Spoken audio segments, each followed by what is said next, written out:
I'm Danny Whitescorn and this is Behind the Title. I'm delighted to be joined by Pippa Glucklich today. Pippa's had an illustrious career, working not only in small agencies but also large agency networks. Unfortunately, Pippa's family received some terrible news over 9 years ago. There is a trigger warning to this episode, so please be mindful. I've been quite public about my journey since my husband Michael died 9 years ago of suicide. 3 days after the funeral, I get on a plane and I was sitting there in this meeting, leading this pitch, going, my life is I can't believe I'm here. What am I doing? I can't be Pippa CEO anymore because I'm not. I've never heard a CEO talk as raw and honest as she did on the podcast today. We look forward to enjoying this episode. Pippa, hello. Welcome to Behind the Title. Thank you for having me, Danny. It's a pleasure to be here. Amazing to have you. I think when I reached out to you a couple of months ago, you absolutely kind of hand raised. You were like, happy to get involved. Mm-hmm. I guess for those that won't know you, maybe a bit of introduction to you, a bit about your background, and specifically why it was important for you to come on Behind the Title and share your kind of experience. I've been in media for 35 years. Just gone. You can say it. It doesn't. It's not a measure of. This is when you say no. No not way, possible. Pippa. It's you not don't possible. look old enough. Okay, well we can edit that one. Well said. But and have always been, quite driven. Always had a huge imposter syndrome, but people don't think I do. People think I'm uber confident, and had carried on in that way, looking externally uber confident, and then but not really feeling it.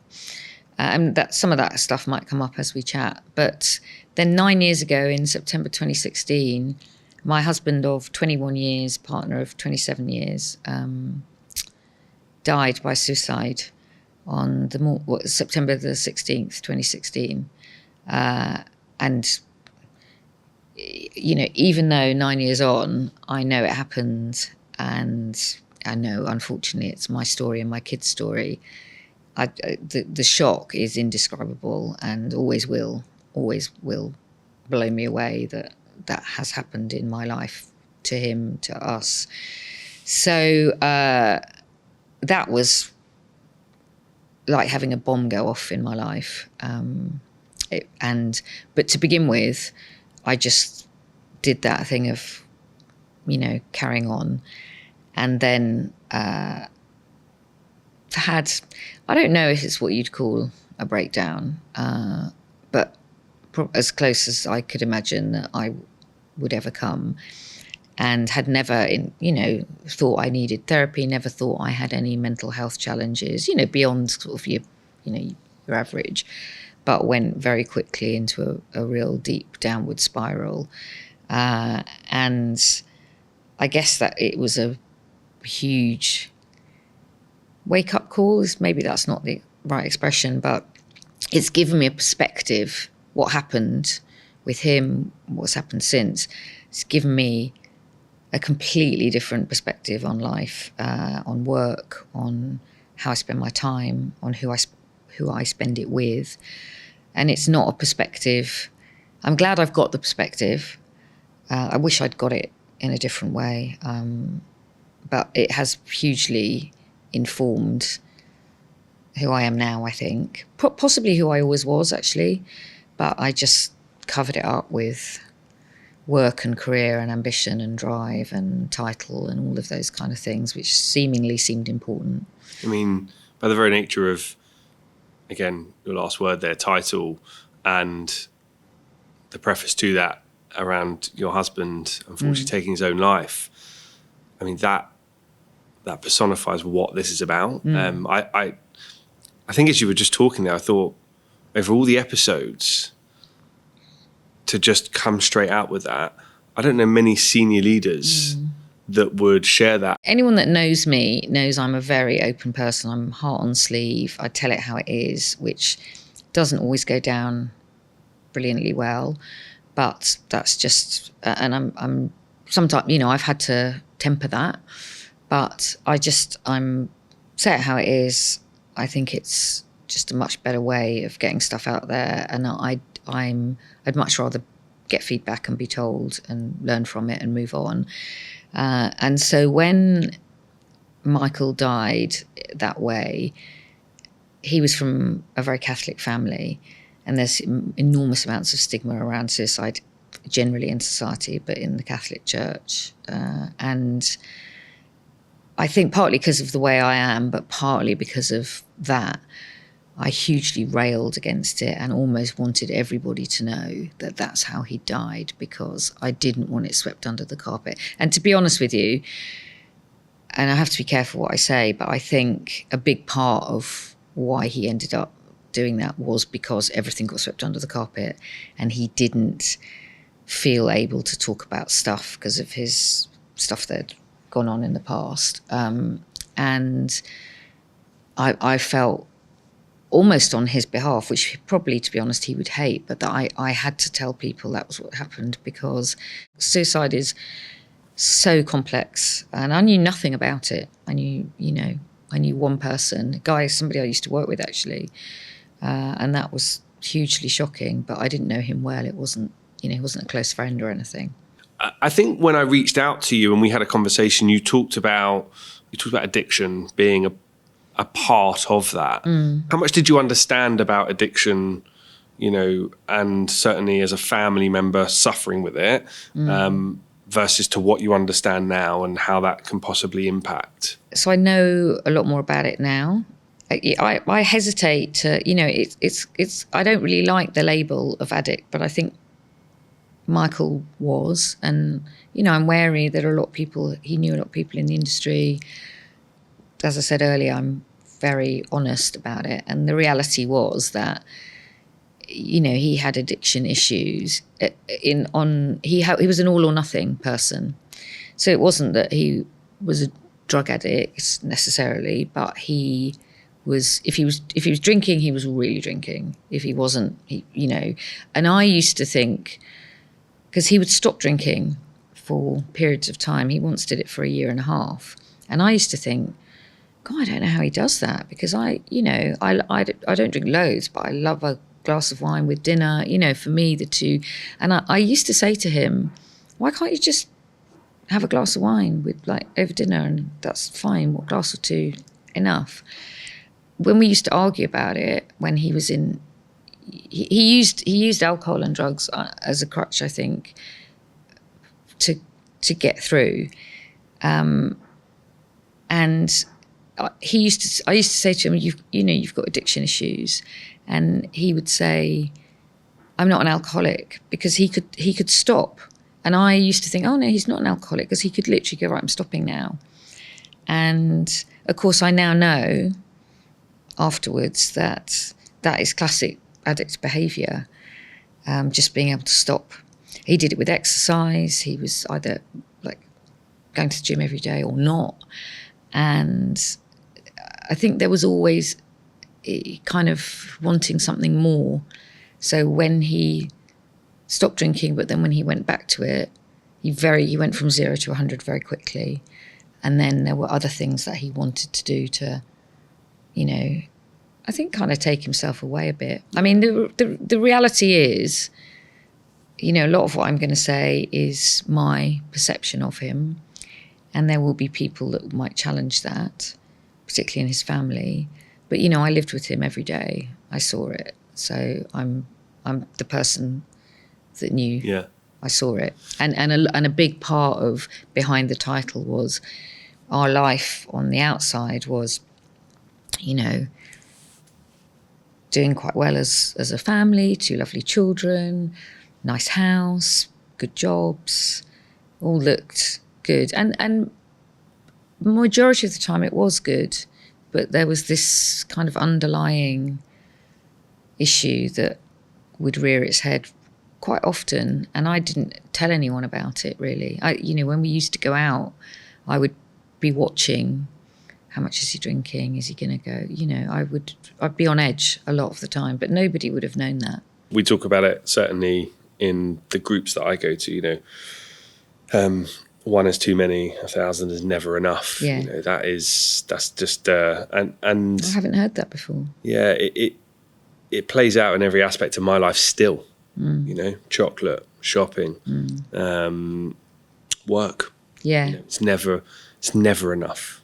Money, you know, and I think unfortunately, I've learned that, you know, my illness is ever present.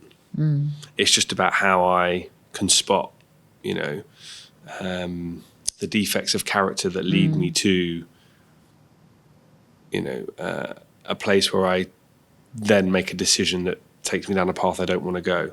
So whether it's, you know, resentment, fear, dishonesty, you know, ego, less than, more than, you know, all that sort of stuff. But it is complicated. It's a complicated illness, and it is an illness. Yeah. I mean, as I said, I know so much more about it now than I did then. And I think it was partly because he would, you know, he was very smart. I don't think he thought that. But I used to say to him, when he stopped drinking, I'd say to him, you're not dealing with the cause, you're dealing with the symptoms of why you're stopping drinking and he would be fine for a period of time. But I said, you're never dealing with the reason that you drink or take drugs or whatever it is, or go to the gym all the time. And I, you know, truth be told, I don't know what that reason was. I don't know whether something happened. I don't think so. I think it was just an internal self-doubt, malaise, just, you know, insecurity. And I don't know. It makes me really sad that I don't know the answer to that. Was there a period, and it may be prior or it may be post, where externally the facade of you was pristine, put together? You know, I think you said it before, you know, the imposter syndrome, where people wouldn't spot it, but then behind, you know, all of that, or underneath the skin, you were self-doubt, not in a particularly positive mental space, crumbling, everything kind of falling around you. It's hard to pinpoint a moment. I guess there were lots of moments where we'd be out at things, we'd be at work events where he would be, you know, my plus one, and I'd be really wary. I'd be thinking, you know, well, what's going to happen? Is he going to drink too much? But I suppose the moment, and I don't know if this is going to answer the question as well as you might like it to, but the day that he died, the week that he died, I was CEO of Starcom. We were in the last two for the UK BMW pitch. Visium had been knocked out, and they were the incumbent and had been for years. And it was between us and WPP. And, you know, we thought we were in a good spot. And that week on the Tuesday, I went down to Bracknell, I think is where BMW are. Yeah. We did the penultimate meeting with the UK team and procurement and so on. And on the Friday, we had to have our final submission in, our written submission, all our pricing, all that kind of stuff. And honestly, Danny, it was the most important thing in my life that week. I was so obsessed with it, you know, distracted, not really noticing what was going on at home. But I knew stuff was going on at home, but I just didn't really, I was cross with him, and I was a bit like, this is so important. And so I just focused on work and felt probably quite unavailable to him, I think. And then I went into the office on the Friday. I woke up on the Friday morning and he was gone. Didn't know where he'd gone. Thought he'd gone to the gym maybe. Noticed he'd left his phone. Thought that was a bit weird. Thought he'd gone to the gym and then was going into work. He was a teacher. And I went in and we did the submission, and then I came home and he wasn't. And then on the Saturday morning, the police came. But at that moment, I had know if I should say this really, but I just accepted a job at Dentsu to be EMEA CEO of one of their networks. Literally the night before, I'd met with my European boss. He'd come over from Paris. We'd met at St Pancras, had a glass of champagne, contract was all signed. I was president of WACL. I'd just taken over as president of WACL. I had my president's drinks on the Monday night. And then on the Saturday at 7:45, the police knock on the door. And what I did for the next 2 weeks, I still, someone was arranging the funeral, but all the emails about the BMW pitch were still going back and forth.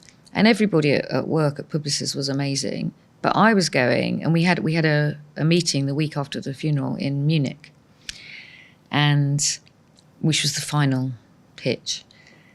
And everybody was on all these emails kind of. I just carried on as normal, as if I'm still CEO of Starcom. I can still got a job to do. Yeah, I'm just like, because I couldn't conceive of that this thing had happened in my life. I just had to. I was like, but this is who I am. And the week after the funeral, I kind of look back now and think, what the fuck was I doing? Well, I think, what the fuck was I doing? But there were all these emails going around going, who's going to go to Munich? And I said, excuse me, this is my pitch. I'm going to Munich. And I feel sorry for all the people at work were probably going, we don't want you to, what the fuck are you doing? But I was so intent on, excuse me, this is who I am. I am CEO. It's my pitch. I'm going. I'm doing it. Never mind that my children's world had just exploded out of the blue. So 3 days after the funeral, I get on a plane to Munich. I know, mad, totally mad. Everybody's really treading on eggshells. I get to Munich. We do the run through. We go into the meeting. Everybody in the meeting, bar a few of the German people, but the UK team had flown over because we were pitching for the UK. Everybody was the same. So my team was the same. And the only difference was, I think, 2 or 3 German BMWers. And everybody knew in that room what had happened to me. And we got on with the pitch and I introduced it, and there was lots of small talk it was exactly 4 weeks from the Bracknell meeting. And everyone said, oh, how was your holiday? Because it was yeah, it was a good holiday. And in the meeting, I can honestly tell you, I had an out-of-body experience where I thought everybody's lives has just completely carried on normal. They've all gone on holiday. Or how's your son? It was just like real small talk. And I was sitting there in this meeting, leading this pitch, going, my life is I can't believe I'm here. What am I doing? I can't be Pippa CEO anymore because I'm not, because everything that was built on is not here anymore. And I'd always had this thing as, I'm at work and I'm a quite different person at work than at home. But literally in that moment, I realized that everything was intertwined, and everything from how I was able to do my job, how I was able to think about what we were having for supper, what the kids were, my whole life was intertwined with him. And I couldn't be this person that I had showed up in the BMW pitch. And I literally left the pitch, not in that moment, we did the pitch. I got back on the plane. I was sitting next to some random man, and I cried the whole way home. And then when I got home, I was like, I can't do that anymore. I can't go back in. And I didn't go back in for about 3 months. And that was the beginning of so when I look back on it now, it was an incredible, I am the title. Don't try and take that away from me. And in that moment, me going, I just can't be that person anymore. I just wasn't. It's funny, as I speak with other guests, sometimes the conversation guide flows in line with what the format is, and sometimes I go in different directions. It couldn't be more apt, the next question, which was there shit that you wish you'd said? to yourself or to other people? Oh my God, yeah. I wish I'd listened to more, because everybody said to me, everybody said, you can't, you shouldn't go. But I think in some ways I'm quite glad I went, because I didn't want people to think that something my husband, I'm a massive feminist, something my husband had done could stop me from being able to do my job. So that was a part of it, I guess. There was a real pride in, I'm professional. I'm still going to carry on. This is important for my business, for my team. It was my pitch. It wasn't my pitch only, but, I was leading it. And, I wished I'd said, I'm not in a good enough place. And I can literally pinpoint myself having this out-of-body experience. I can still see the room where I was sitting and thinking, I wish I could just say, what am I doing here? But I did the keep calm and carry on. I don't think anyone in that room would have noticed. But yeah, there have been lots of times where I wished I'd said things. No, people at work didn't know what was going on at home, and I didn't want them to know. I think I just did this professional Pippa. I said uber, quite confident, quite polished. Well, don't know, polished. Maybe that's not true. But yeah, and since then, I've probably almost gone too far the other way. I've probably almost overshare and will tell people what's going on, which makes a lot of people uncomfortable, because that's not how we do things. People don't, but it was such the transformation of me realizing that I couldn't be the person I thought I was. And that was a massive part of, I liked to think, I would have told you back then, if someone had said to me, why'd you work so hard? Why'd you do such long hours? I would have said, it's for my children, to give them a future. It's for my husband and I. It's, so we can have a nice house and nice, all those things. And of course that was partly true. But I think a big part of it was ego, chasing stuff that is inconsequential in the grand scheme of things, chasing title, money, power, status, all of those things. And after he died, I literally couldn't look in the mirror, and I had no idea who I was. I just thought, this sort of thing does not happen to me. I'm a problem solver. I make things happen for people. I sort things out for people. How could it be that the person closest to me in the world, I did not see it coming? And there's you read a lot about in suicide, people going, there were signs. I swear to God, I went to sleep the night before thinking about my pitch. I had no idea. And, I regret that. I think, what were the signs? What should I have seen? And other friends have said, well, what would you have done? Would you have locked the front door? Would you have called the men in, white coats? I think, there's two parts of that. The first, you talked about, we live in a capitalist society which unfortunately breeds this behavior of money, title, power, status, ego.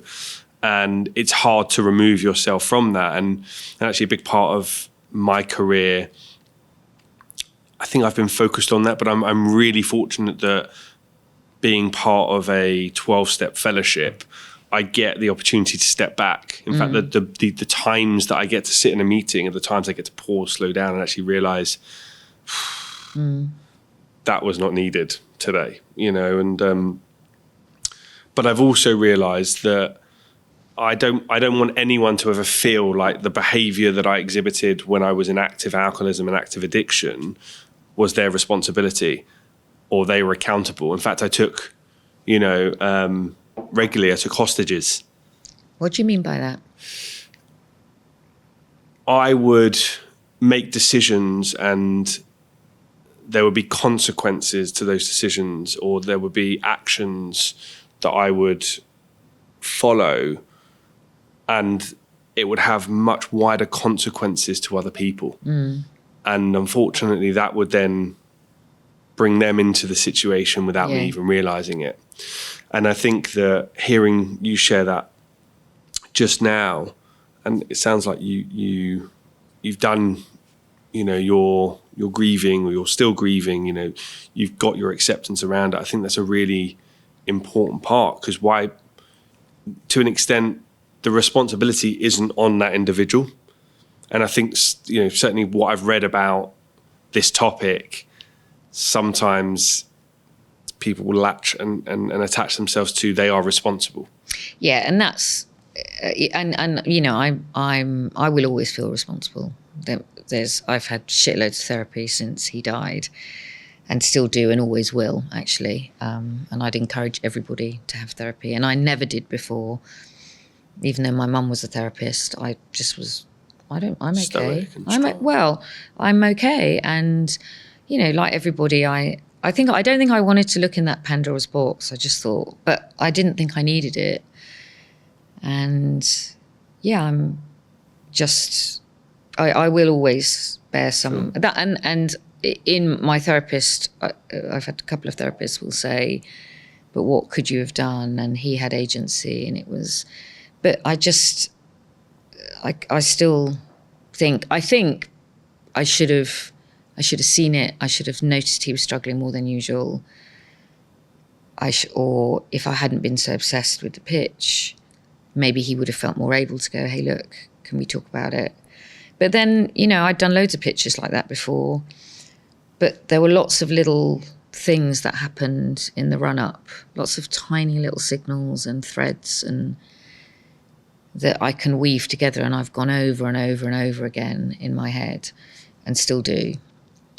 That I just think, if I just noticed that, or said that differently, or not have been so obsessed, that it might have, the what ifs are constant, and that I don't know if I'll ever get away from that, to be honest with you. Sounds like you've brought up two wonderful kids over the last 9 years. What? And are there any kind of triggers around what happened, and also what's happening now as you're bringing up the kids, that make it really hard either to kind of just keep calm and carry on in the job, or it sounds like maybe, you're at a stage in your professional life where it's like, maybe there's things that are triggering you now that wouldn't have 10 years ago, where you're like, I just don't need that anymore. There is a lot of that. I have a very high kind of fuck it button now, which I never had before. I was always a bit of a girly swat, quite a goody two shoes, always did the right thing. Now I'm much more, if something's not right, I don't want to do it. It doesn't come from a good place, actually. It comes from a sense of, I might get run over by a bus tomorrow, so why do stuff I don't want to do, or why not do stuff? Of course. I think I chase pleasure more. I suppose there are things in the workplace around inappropriate things people say, or behaviours, and this sort of links to some of the stuff I do outside of work. So I'm chair of Time 2, which is the industry initiative to end sexual harassment. And we do great training all about how to, bystander training, how to step in. And obviously it's based primarily on sexual harassment, but it talks to any inappropriate behaviour. And I think back, and this is not necessarily linked to what happened with Michael, but I think back to many, many opportunities where I didn't step in. It was just easier to laugh it off, or and that could be about anything, about talking about people's mental health, or making jokes about the quality of their work, and all of those little things that signal to people that maybe I'm not good enough. And I'm my team of the business that I've just left would very possibly dispute it, but I I do think I think as a leader, calling stuff out is really important. And for anybody, it is for people to call me out on stuff that isn't okay. And I wish I'd done more of that. And I wish that it wasn't still there's a lot of legacy behaviour in the world, but also in our industry. And I wish that's quite a trigger for me now. I'm much more mouthy about going, sorry, no, that's not okay. And maybe that comes from everything that's happened in the last 9 years. But yeah, those sorts of things, and particularly around the role of women in the workplace. That's quite a big. I've always been quite, on it about stuff like that. But people recognising the differences in how society is set up for men and for women. That's just how it is. But we've all got a responsibility to pay attention to other people's experiences, and whether we're men or women. Of which I think there have been a lot of advancements. We're nowhere near where we need to be. I was reading about it the other day. I think there's, a massive, I don't know if it's the right word, but underrepresentation or misunderstood around miscarriage. And how do you manage that coming back into the workplace? Has been people. Would you know what? When one of your questions about was there a moment, I had 5 miscarriages before Michael died, and before he died, that I thought that was the worst thing that had ever happened to me. And I'm not trying to say that it's not awful to anybody that's had a miscarriage, but I don't think people that I work with would have known that I'd had 5 miscarriages. I just was like, I'm not very well, or even in some instances went straight back into work because I didn't feel able to talk about it. So yeah, there's so much, and it is a lot better. I feel at the moment, I can't lie, it's going backwards, obviously because of a lot of the stuff that's happening in the US, and I think it's going backwards for women quite strongly, and I see that in our industry. I see a lot of really amazing, impressive women stepping out of the industry because it just doesn't work for them anymore. And a couple of people said that's not why I'm doing it at all. I love our industry. I loved EG. I just have done 35 years, and I just good innings. Yeah, it is a good innings. Although I think I said to you, I had lunch with my chair is John Hegarty, Sir John Hegarty, and had lunch with him last week. And I said, John, 35 years, it's a good shift. 35 years, I've done 60. You haven't even started. So, but I've got other stuff that I feel that is really fulfilling to me, and as a result of some of the stuff we've talked about, it just is very meaningful. So I sit on the board of Mind, taking over as vice chair. Mental health in this country is in a really bad state. There's some of the stats.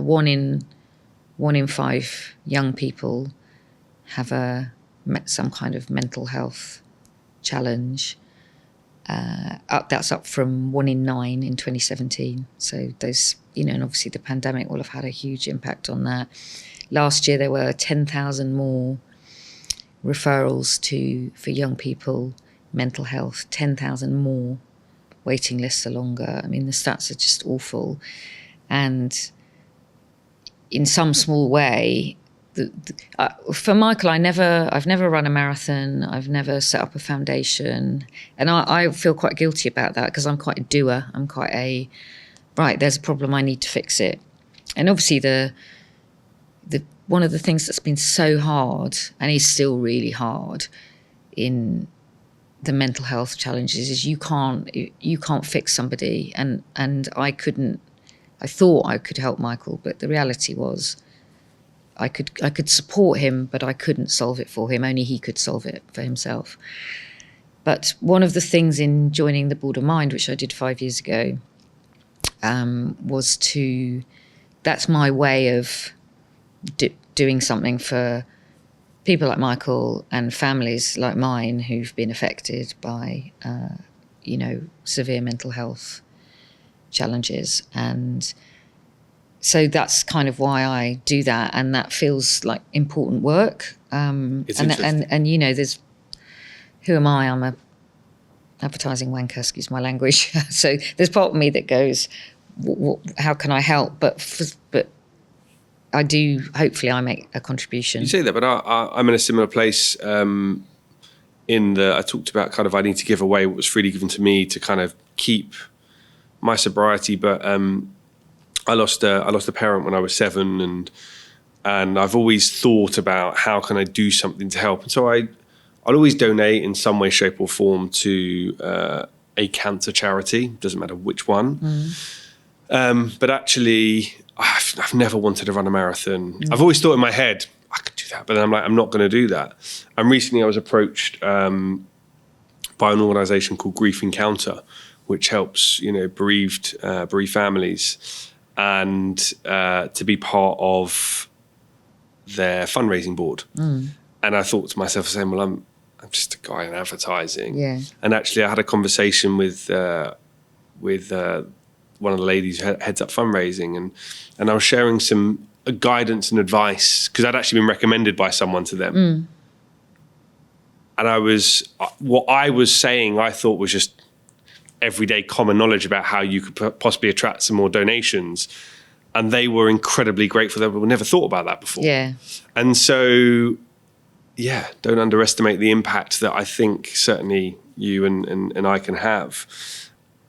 So as we kind of bring this to trying to give people something to take away, was there a moment that you had to, metaphorically or physically stand yourself in front of a mirror and just say, enough, Pippa?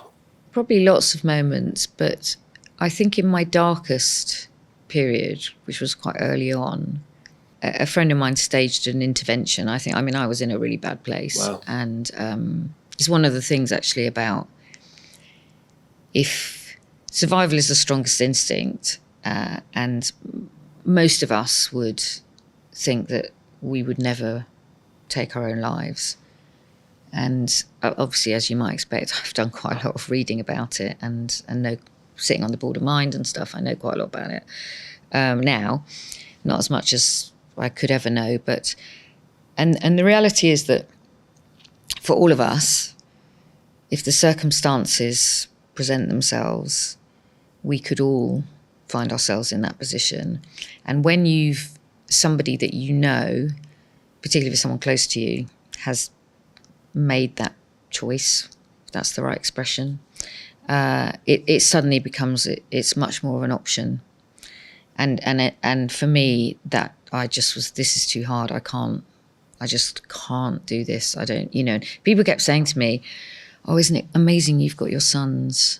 And I was like, I feel awful saying this, but just, if they weren't here, I would check out. I don't, this is just too hard. I literally didn't know which way to turn. I didn't. And a friend of mine did stage a bit of an intervention and because she was, quite worried about me. And I think in that moment, probably, I'm getting a bit upset now thinking about it,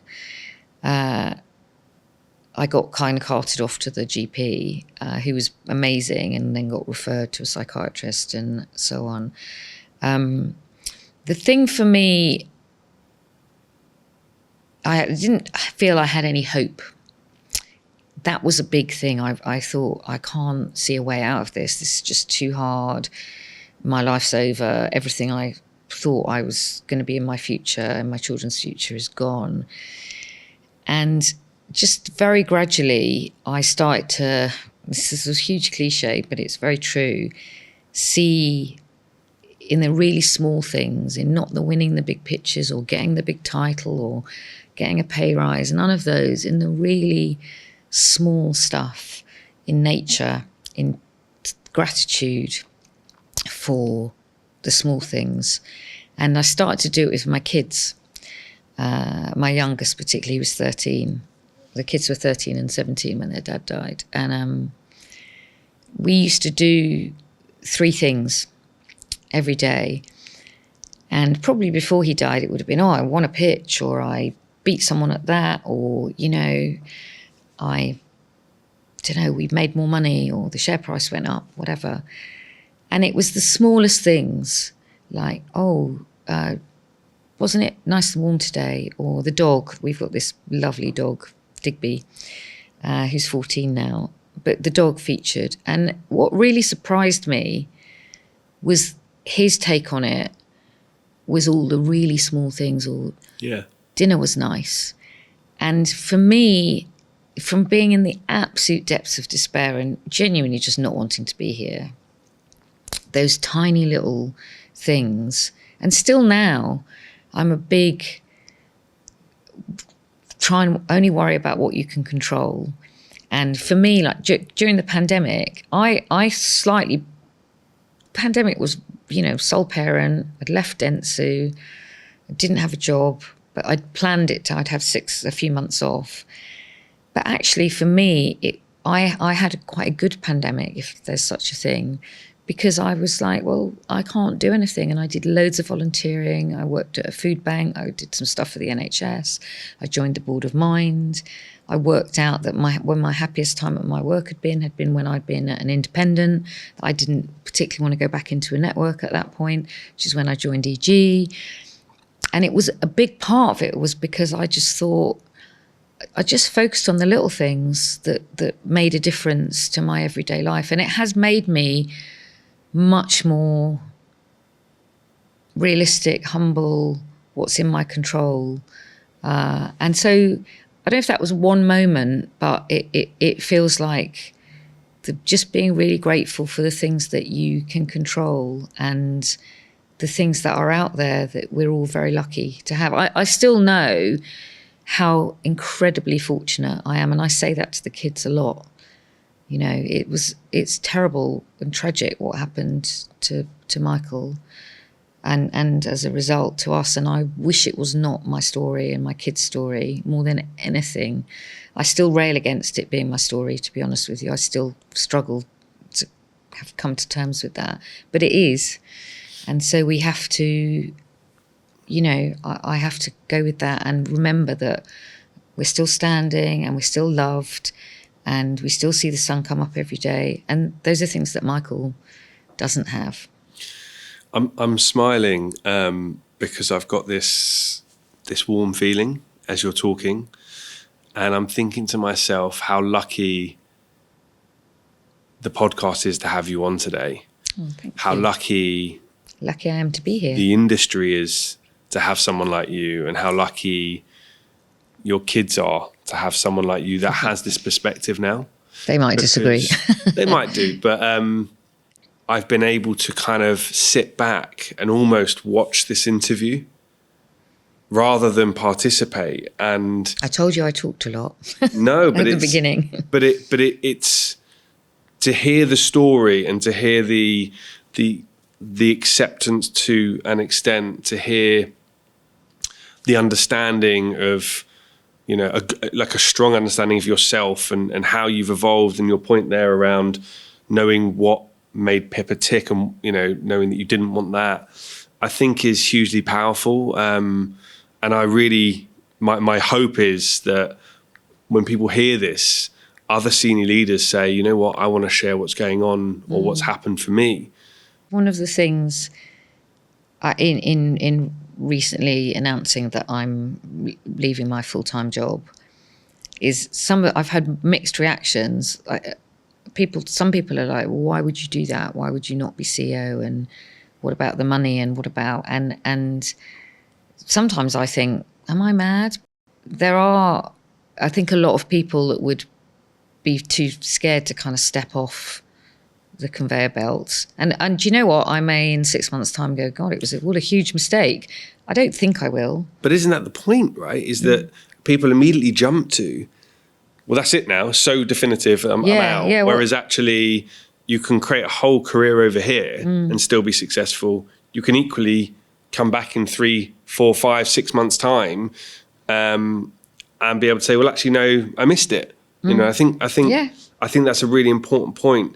As we kind of bring this to a close, there's one question that we ask of every guest, which is the permission slip. If you could give people a permission slip to think, feel, say, do, act differently, what would that be? Be grateful. Remember the things that you have, not the things you don't have. And I don't mean material things. it's very easy to let day-to-day stuff get on top of you, work pressures.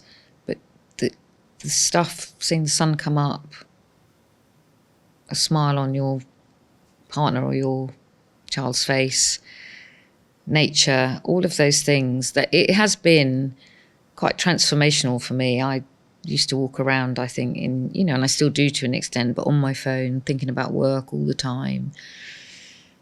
And that the stuff doesn't matter. And there's so much joy to be had out there. The other thing, and I love travel, and I have my friends call me Judith Chalmers because I love going on holiday. But travel has been, and I make no apology for it, it's been a huge part of therapy for me, because the world is an amazing place. The people, the cultures, the differences, the smells, the vibes, the scenery.